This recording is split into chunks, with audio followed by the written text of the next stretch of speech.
오늘 설교의 제목은 긍강률이라고 정했습니다. 뭐 긍강률이라는 말은 원래 없는 말입니다. 제가 만든 말인데, 요 전주에는 이제 우리가 황금률이라는 제목으로 말씀을 나누었고, 그 다음번에는 이제 신자의 모습대로 살기의 모습을 했는데, 어쩌면 다른 말로 말하면 그건 한 은율, 그 정도로 잡을 수가 있을 텐데, 원래 그 황금률이라는 것은 기독교에서 가장 중요한 원리라고 해서 율법이다. 그래서 이제 황금률이라고 했는데, 어떤 면에서 뭐 오늘날 더 중요한 그 원리 혹은 율법 이렇게 따지면 그게 있다면 저는 오늘 말씀드리고자 하는 이 오늘 말씀이라고 생각해서 황금률보다 더 중요한 것이다 오늘날에. 그래서 금강률 이런 제목으로 말씀을 나누려고 합니다. 우리가 그 중고등학교 시절에 이렇게 지금과 같은 CCM류는 아니었지만 아주 단순한 포크 스타일의 그 가스펠들을 많이 불렸죠. 세상은 평화원하지만 전쟁의 소문도 늘어간다. 이 모든 인간 고통 두려운 뿐 그 지경 끝없네. 그러나 주 여기 계시네. 뭐 이런 거 이 찬양은 여러분 다 기억할 겁니다. 세상은 평화 원하지만이라는 가스펠입니다. 세상의 사람들은 저마다 다 평화를 원하죠. 말로는 그런데 실제로는 그러냐 하면 좀 다른 차원의 문제입니다. 여러분 북한이나 김정은이 전쟁을 원한다고 말을 하던가요? 아니, 그 사람들도 다 평화를 원한다고 얘기를 합니다. 그러면서도 핵폭탄도 만들고 미사일도 만들죠. 어떤 면에서는 살아남기 위한 어쩌면 유일한 방법이라고 여기기 때문이죠. 구약성경을 보면 이스라엘 민족이 국가적 위기가 닥칠 때마다 야훼 하나님께 눈물의 기도를 드림으로써 위기를 극복하게 됩니다. 사무엘상 7장에도 사무엘은 블레셋 족속과 끊임없는 전쟁에 시달렸던 이스라엘 백성들에게 미스바로 모여라, 미스바로 모여라 이렇게 말합니다. 그래서 모든 이스라엘 백성이 그 미스바로 모여서 하루 종일 금식하면서 회개하기 시작을 합니다. 그때 그래서 미스바라는 것은 회개와 각성의 상징이 됐는데, 이 미스바 성회를 통해서 눈물로 기도하는 그 순간 블레셋 족속이 침공을 하게 됩니다.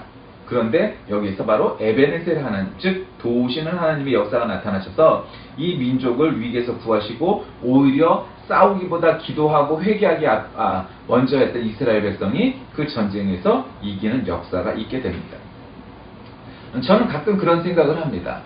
지금 우리 모두가 이 핵전쟁의 위태위태한 속에서 있어서 어느 순간 우리가 자다가 폭탄을 맞을 수도 있고 전쟁이 일어날 수도 있고 어느 누구도 해결책을 제시할 수 없는 정말 답답하고 담뿐인 그리고 어두운 뿐인 그런 지경입니다.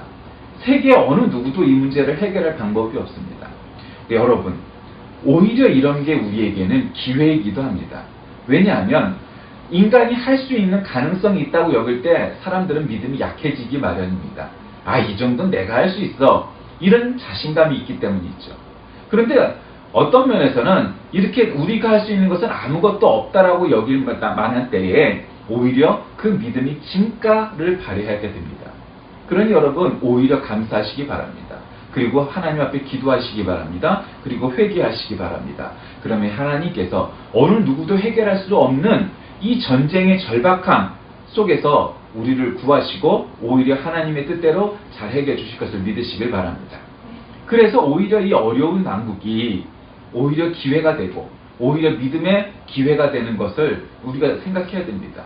그리고 어쩌면 아무도 해결할 방법이 없는데 그래서 이걸 어떻게 해결하지 하고 있는데 인간적인 눈으로 보면 사실 해프닝과 같은 방법으로 이 문제가 해결될 수도 있습니다. 예를 들면 여러분 70년대 한번 생각해 보십시오.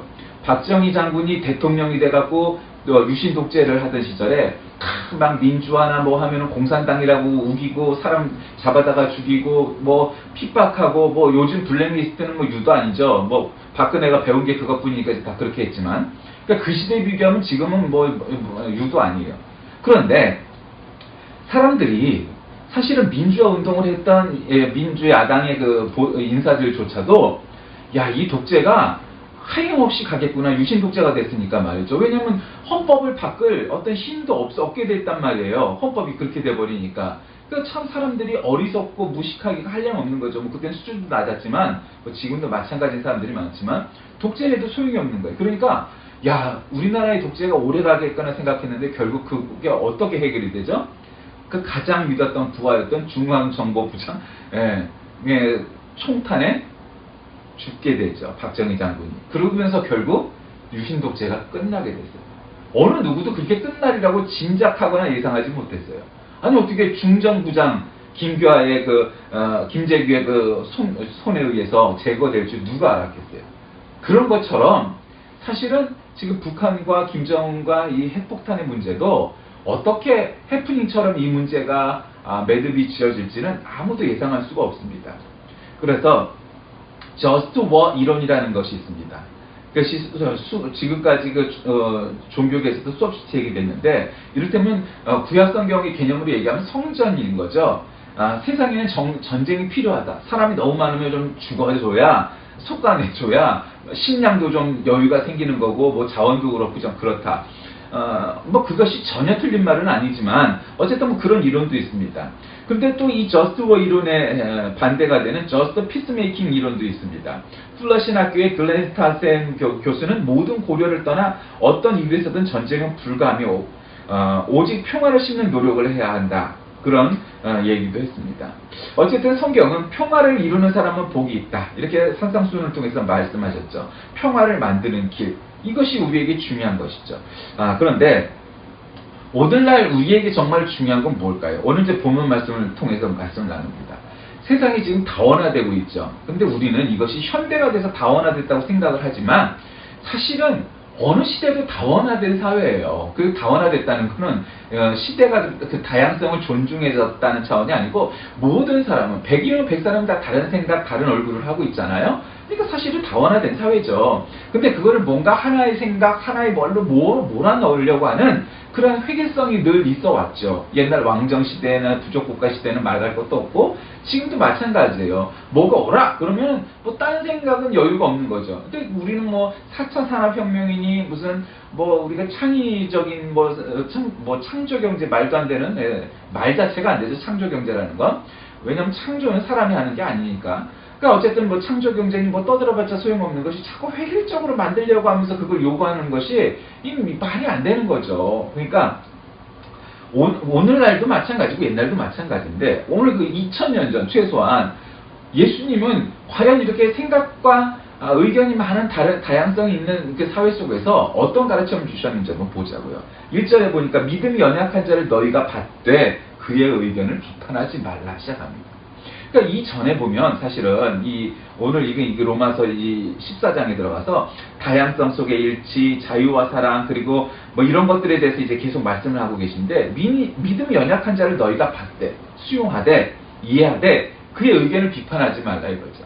여러분 가끔 막 첫사랑 예수님 처음 만나갖고 뭐 방언받고 막 그 기쁨이 차 있는 사람들 보면 막 그냥 날뛰죠. 막 그냥 기뻐갖고 야 난 방언도 받았고 나는 예수님도 만났고 막 그러면 그것이 오래 가는 건 아니라는 걸 알잖아요. 그렇죠? 그러니까 믿음이 막 믿기 시작한 사람들 무섭죠. 근데 좀 그런 것도 있어야죠. 막 믿기 시작한 사람, 예수님 만난 사람, 성령 받은 사람이 아주 그런 기쁨도 있고 뭔가 그 들떠있는 것도 있어야지 마침 한 30년을 갖다 믿은 사람처럼 하면 그것도 이상하잖아요. 언제나 마찬가지죠. 초보자는 무서움이 있어요. 그러니까 그 사람들을 수용하되 그 의견을 너무 까지 말라요. 비판하지 말아요. 왜? 어떤 사람은 모든 것을 먹을 만한 믿음이 있고 믿음이 연약한 자는 채소만 먹는 거예요. 그러니까 이 얘기는 뭐예요? 여기는 믿음이 연약한 자는 채소만 먹는다고 그랬어요. 근데 예를 들면 불교에서도 요즘 스님들, 법사들이 육식을 해야 되느냐, 뭐 우리 이 대승불교 계통만 잘 안 먹으니까 소승불교 먹으니까 먹어야 되느냐, 뭐 요즘 논란이 있죠. 근데 여기는 뭐라고 말씀하냐면 오히려 믿음이 많은 사람이 채소만 먹는 것이 아니고 믿음이 연약한 자는 채소만 먹는다는 거죠. 그렇게 여기 있잖아요, 딱 성경이. 근데 이 얘기가 뭐겠어요? 오히려 믿음의 초반 단계에는 야 육식은 먹으면 안 되고 뭐는 먹으면 안 되고 뭐 이런 율법이나 뭔가 어떤 그런 규칙을 자꾸 만들어내고 그것을 뭐 이렇게 미신 같은 걸 자꾸 믿기를 원해요. 그게 사람 마음이에요. 그러나 그것을 다 극복하면 고기를 먹든지 채소를 먹든지 그게 중요한 게 아니라는 걸 알게 되는 거죠. 그러니까 믿음이 연약한 자는 채소만 먹는다고 했어요. 그래서 먹는 자는 먹지 않는 자를 없인 여기고, 그러니까 고기를 먹는 자는 고기를 안 먹는 사람들을 업신여기고 먹지 않는 자는 먹는 자를 또 비판하는 거죠. 어떻게 예수 믿는 사람이, 어떻게 종교가 믿음이 있는 사람이, 신앙심 있는 사람이 육식을 할 수 있느냐, 뭐 예를 들면 이렇게 얘기한다는 거죠. 그런데 그러지 말아라. 예, 욕하고 비판하지 말아라. 왜? 이런 자나 저런 자나 다 하나님이 그를 받으셨습니다. 하나님은 다 수용하시고 다 이해하셨다는 거예요. 믿음이 연약하면 연약한 대로, 믿음이 있으면 있는 대로, 육식을 하는 자는 하는 대로, 없으면 없는 대로 다 하나님은 받으시고 수용하셨다는 거죠. 남의 하인을 비판하는 너는 누구냐? 그가 서 있는 것이나 넘어지는 것이나 다 주인에게 있음에 그가 세움을 받으리니 그를 세우는 신은 권능이 주겠습니다. 뭐예요? 다 우리가 하나님의 종이고 하나님의 자녀인데 네가 왜 상관하느냐 이 말이에요. 하나님이 알아서 하신다. 어떤 사람은 이날을 전날보다 낮게 여기고 어떤 사람은 모든 날을 같게 여기나니 각기 자기 마음을 확정할지니라. 이 얘기도 결국 같은 얘기예요. 어떤 사람은 부활절이 더 중요하다고 생각하고 어떤 사람은 성탄절이 더 중요하다고 생각하고 어떤 사람은 다 모든 날은 똑같다고 생각을 하고 뭐가 옳으냐? 그건 큰 논쟁을 할 필요 없다. 물론 학문적 영역이나 이런 데서는 할 이유가 있지만 그러니까 너는 잘못됐어 라고 말할 필요가 없다는 거죠. 어떤 날이 더 중요하거나 덜 중요하거나 도대체 그런 논란이 뭐가 중요하냐. 오히려 그런 논란 속에서 그런 비판 속에서 그를 비판하고 그를 미워하고 하는 일이 훨씬 더 중요하다고 보는 거죠. 그래서 나를 중히 여기는 자는 주를 위하여 중히 여기고 쭉쭉쭉쭉 다 모든 거예요. 하나님께 감사하느니라. 다 하나님의 자녀다 이 말이에요. 내가 저 사람을 비판할 수도 있죠. 그러나 그 비판 때문에 하나님의 자녀인 건데 결국 그게 하나님 손에 달렸다. 주인이 누구냐? 하나님이다. 내가 내 의견하고 달라도 틀린 게 아니에요. 다른 거는 괜찮다. 물론 가끔은 너무 틀린 사람들이 있죠. 뭐 김정은이처럼. 그걸 끝까지 우기는 거죠. 사실은 개방해서 중국처럼 될 방법도 있는데 민주화할 용기가 없는 거죠. 여태까지 너무 큰 독재를 해왔으니까. 뭐 박정희나 김일성이나 그래서 똑같은 거예요. 결국은 독재를 풀 자신이 없는 거야. 민주화를 시킬 정도의 차이만 있는 거지 그걸 못하는 거죠. 그래서 7절에 가니까 우리 중에 누구든지 자기를 위하여 사는 자가 없고 자기를 위하여 죽는 자도 없도다. 이 얘기는 뭐예요? 니네들이 다 고만하다 이 말이에요. 인간은 좀 더 똑똑하든지 인간은 좀 더 믿음이 있든지 고만하다는 거예요. 그 얘기는 뭐예요? 고만하지 않은 사람이 누구 있냐? 사람은 아니지만 예수님밖에 없다. 예수님만이 누구를 위하여 십자가에 달려서 나는 목숨을 버리고 그를 위하여 너희들을 위하여 죽겠다 작정을 하신 분은 예수님밖에 없다는 거예요. 예수님 빼고 나머지는 다 고만하니 너무 미워하고 비판하고 하지 말아라. 그래서 8절에 가니까 우리가 살아도 주를 위하여 살고 죽어도 주를 위하여 죽나니 그러므로 사나 죽으나 다 우리가 주의 것이다. 이렇게 말씀하시죠. 우리가 다 주의 것이다. 그러니까 우리가 밥을 먹든지 잠을 자든지 화장실을 가든지 여행을 하든지 놀든지 일하든지 공부를 하든지 다 주의 영광을 위하여 기독교 강요의 첫 번째라는 것처럼 우리가 다 주를 위하여 이 땅에 태어났겠고 그것이 존재의 목적이니까 다 주의 영광을 위하여 살려고 작정을 해야 된다는 거죠. 여러분 운동선수도요. 나는 돈 많이 버는 운동선수가 돼야겠다 하는 선수가 있고요. 어떤 사람은 나는 대한민국의 영광을 위하여 금메달을 따고 조국과 부모와 우리 나라의 그런 자랑스러운 영광을 위하여 난 뛰겠다. 다 그런 건 아니지만 대체로 여러분 돈 때문에 운동을 하는 사람과 민족의 영광을 위하여 금메달을 따겠다 하는 사람은 어떤 사람이 성적이 더 좋겠어요? 당연히 나라를 위하여 하겠다고 작정을 하는 사람이에요. 왜 그러죠? 그것이 더 큰 꿈이기 때문이고 그것이 더 목적지향적인 삶이고 그것이 오히려 더 큰 힘을 주기 때문이에요. 단지 돈을 위해서 내가 운동을 하겠다, 스포츠를 하겠다 하는 선수는 오래가기 힘들어요. 그런데 난 민족의 영광을 위하여 금메달을 따겠다 하는 사람은 더 그 파워가 엔진이 더 가동이 잘 되는 거죠. 그게 주님께서도 마찬가지인 거예요. 우리 주님께서도 우리를 위하여 죽으셨는데 결국 우리가 살아도 죽어도 주를 위하여 하겠다고 여기는 사람과 난 부자가 될 거야, 나는 권력을 잡을 거야, 나는 명예를 높일 거야 하는 그런 이기적인 생각에서 살아가는 사람과 나는 부자가 되든 나는 훌륭한 사람이 되든 권력을 잡든 명예를 얻든 다 주의 영광을 위하여 하겠다. 즉 이타적인 삶을 사는 사람과 이기적인 삶을 사는 사람은 그 결이 전혀, 그리고 그 격이 전혀 다르다. 여러분은 어떻습니까?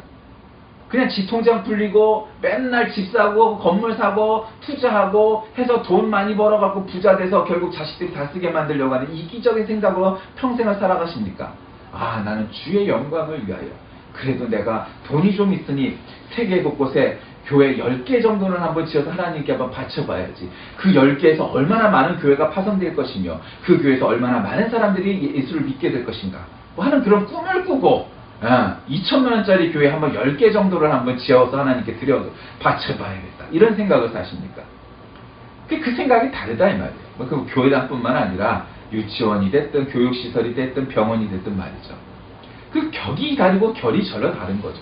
그래서 결론은 뭐라고 나옵니까? 이를 위하여 그리스도께서 죽었다가 다시 살아나셨으니 곧 죽은 자와 산 자의 주가 되려 하십니다. 죽은 자와 산 자 모두의 주님이 되게 주려고 십자가에 달려 돌아가셨다가 부활하셨다. 이렇게 얘기가 나오는 겁니다. 저는 여기서 오늘 본문 말씀을 통하여서 그냥 몇 가지의 그 원리들, 긍강률이라고 부르는 것들 말씀을 나누고자 합니다. 뭐 이미 지금 본문을 읽어가면서 말씀드렸지만, 첫째는 비난하지 말아라는 겁니다. 여러분, 비판은 필요합니다. 우리나라는 비판을 잘 받아들이지 않는 사회고 없는 사회죠. 우린 비난은 잘하지만 비판은 그렇죠. 비판과 비난을 우리는 혼동해요. 비난은 뭐예요? 그냥 쉬운 거야. 그냥 까내리는 거예요. 무조건. 그러나 비판은 너희들이 잘못됐어. 이만 저만 하기 때문에 정도를 벗어나고 법을 벗어나고 상식을 벗어났으니까 그러지 마 하고 하는 것이 비판이죠. 그럼 비난은 넌 나쁜 놈이야. 무조건 그러는 거죠. 야, 너는 인상이 틀려먹었어. 너는 뭐 어쩌고 그냥 보기만 하는 거 미워하는 거. 그건 비난이죠. 그런 건 이제 수준이 낮은 거고 그건 죄예요. 그건 잘못된 거예요. 그냥 비판은 필요한 거죠. 원리에 의해서 비판을 해야 돼요.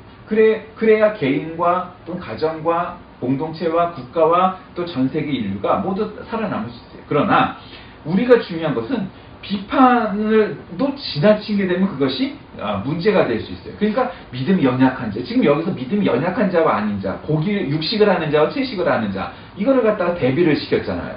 결국 뭐예요? 물론 믿음이 없는 자도 있고 믿음이 많은 자도 있고 채식을 하는 자도 있고 육식을 하는 자도 있어요.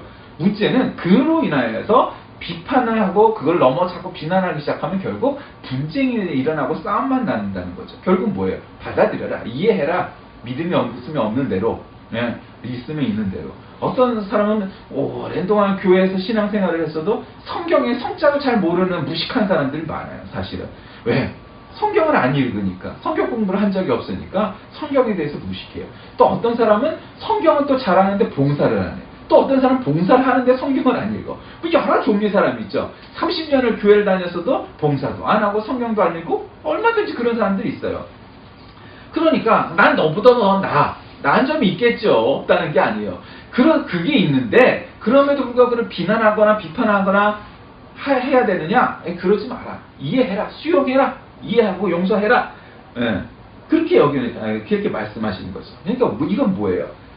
이것은 수준과 다양성과 이런 것들을 다 받아들여라 이거죠. 예를 들면 성경에서도 예수님이 사마리아 여인이나 혹은 지금 방금 상간 현장에서 붙잡혀온 여인을 앞에다 두고 있을 때 죄 없는 자가 먼저 돌로 치라 해. 그러니까 그 이야기 뭐예요? 참 어느 누구도 거기서 죄 없는 자가 먼저 돌로 치라 했을 때 내가 1등으로 난 죄보다는 죄가 없어 이렇게는 누구든지 상대적으로 그와 비교했을 때 말할 수는 있겠지만 죄 없는 자가 먼저 돌로 쳐라 했을 때 돌을 들 수 있는 사람은 아무도 없었다는 얘기죠. 경중이 차이가 있는 것이지 내가 저 사람보다 좀 그렇게는 우리가 얘기할 수 있겠죠. 그러나 나는 죄가 없어. 그건 뭐예요? 그 죄를 모르는 자죠. 지옥에 갈 수밖에 없는 자예요. 죄를 모르는데 무슨 죄가 뭐가 있겠어요? 모르는데 무식한데. 예수님을 모르는데 무슨 지가 죄가 있는지 알겠어요. 지 잘난 맛을 살지. 그런 거예요, 인생이라는 게. 그러니 지금 오늘 본문 말씀 속에서 우리가 그 죄가 얼마나 있느냐, 내가 너보다는 잘났다, 우리가 그것을 자꾸 따지거나 뭐 하면은 안 된다 이 말이에요. 왜? 그걸 있는 그대로 수용해라. 이해해라. 믿음이 연약한 자도 있고 육식을 하는 자도 있고 채식을 하는 자도 있고 우리의 그런 좀 생각과 방식이 좀 다른 것 때문에 자꾸 비난할 필요 없다. 다 왜? 그 주인이신 예수님이 알아서 하시는데 뭘 굳이 그걸 비판하고 그러냐. 다양성을 인정하고 이런 사람 오른쪽에 가까운 사람 왼쪽에 가까운 사람 서로가 다 그렇게 스펙트럼이 있는 것인데 그건 아니다 이 말이에요. 예. 그럼 그거를 존중해줘라 이 말이에요. 왜? 그 사람들도 다 나름대로는 지들은 다 주를 위하여 산다고 하고 뭐 이런 사람들이란 말이에요. 예수 믿는 사람들 얘기하는 거예요. 그러니 이쪽도 이쪽 방향대로 나름 그렇게 살고 저쪽도 저쪽 방향대로 나름 그렇게 사니까 나하고 다르니까 비난하거나 그럴 필요가 없이 다양성을 좀 인정해라. 예. 그리고 두 번째로는 결국 사나 죽으나 다 주의 영광을 위하여 살아야 됩니다. 그럼 뭐 아까도 말씀드렸듯이 여러 종류의 사람들이 많죠. 그런데요, 우리가 직업을 갖고 있던 공부를 하든 나는 좀 더 부자가 돼서 돈을 많이 벌어서 편히 살아야지 그게 우리 인생의 목표가 되고 혹은 목적이 될 수 있냐. 우리가 목적과 목표를 정확히 세워야 되는 거죠. 목표는 뭔가 명확한 거죠. 예를 들면 이런 거죠. 나는 회사원이 될 거야. 나는 운동선수가 될 거야. 나는 부자가 될 거야. 그건 이제 목표죠. 그럼 목적은 뭐예요? 자, 부자가 돼서 어쩌겠냐? 운동선수가 돼서 어쩌겠느냐? 목적이 있어야 된다는 거죠. 나는 하나님의 영광을 드러내는 부자가 되고 싶어. 나는 하나님의 영광을 드러내는 운동선수가 되고 싶어. 뭔가 목적이 있어야 되는데 그냥 나는 좋은 직업 갖고 편하게 살 거야. 여러분 그 인생이 결국 편할 수가 없어요. 아까도 말했죠. 결국 인생은 말이에요. 결국 하나님의 영광을 위하여 즉 이타적인 삶을 사는 타자를 위하여서 살겠다고 작정하는 사람과 나 자신만을 위하여 살겠다고 작정하는 사람이 있는데 나 자신만을 위하여 살겠다는 사람이 편하게 살고 꼭 부자가 되고 그 끝이 좋으냐? 그럴 수 없다는 거죠. 오히려 신앙 이게 뭐 하나님이 있냐 없냐 따지는 사람에게도 조차 종교가 필요한 이유는 뭐냐면 그래야 이기적이지 않은 이타적인 삶을 살 수 있기 때문이에요. 우리가 하나님이 안 계시다면 예수님이 안 계시다면 이타적인 삶을 왜 살겠어요? 그래 우리가 부자가 돼도 훌륭한 사람이 돼도 명예를 얻어도 권력을 얻어도 다 이타적인 즉 하나님의 영광을 위하여 살겠다고 작정하고 사는 사람이 아름다울 수밖에 없어요. 나 자신만을 위하여 나는 죽으를 참 돈도 벌고 명예도 얻어서 나는 다 세상을 떵떵거리고 살겠다. 이따위 생각을 가진 부자가 못 돼요. 결국 안 돼요. 그냥 쉽게 끝나요. 뭐 저번에 경주 최부자집 얘기도 했잖아요. 그 얘기하고 결국 똑같은 거예요. 그러니 우리가 믿음의 생활을 할 때 어떤 걸림돌이 되지 말아요. 너는 걸림돌이냐 디딤돌이냐 이거야. 그러니까 우리가 나보다 못한 사람도 나보다 나은 사람도 그 사람에게 디딤돌의 역할을 하는 사람이 되어야지 걸림돌이 되는 사람이 되어서 안 된다. 저 인간은 보고 싶지 않아. 저 사람은 상대하고 싶지 않아. 가능하면 마주치고 싶지 않아. 그렇게 여겨지는 사람은 내가 왜? 걸림돌이기 때문이야. 그런데 디딤돌이 되는 사람은 저 사람은 나한테 도움이 안 되고 나한테 뭐 돈을 주는 것도 아니고 먹을 거를 사주는 것도 아닌데 괜히 만나고 싶어. 만나면 기쁘고 저 사람 때문에 행복하고 저 사람 때문에 힘이 돼. 여러분 그런 사람입니까? 내 인생이 남에게 디딤돌이 되는지 아니면 남에게 걸림돌이 되는지 한번 생각해 보십시오. 맨날 불평불만하고 맨날 비난하고 맨날 미움과 시기와 질투만 말하는 사람인지 나는 정말 위로가 되고 용기가 되고 하는 말만 하고 그래서 그 사람을 위하여 사는 사람인지 한번 스스로 생각해 보기 바랍니다. 내가 디딤돌인가 걸림돌인가? 말씀을 정리합니다. 원래 성경에서 가장 큰 진리는 황금률입니다.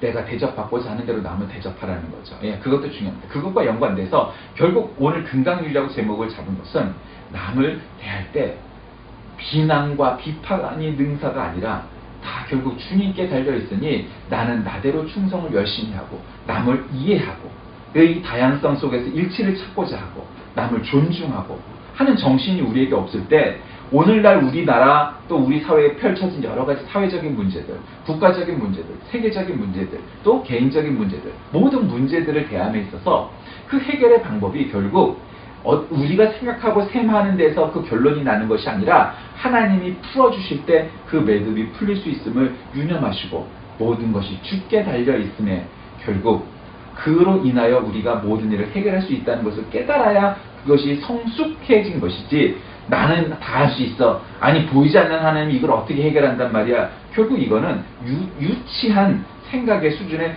불과한 겁니다. 나이를 먹어도 환갑이 넘어도 아무리 공부를 많이 했어도 아직도 그 수준밖에 생각을 못하면 아직도 어린 생각입니다.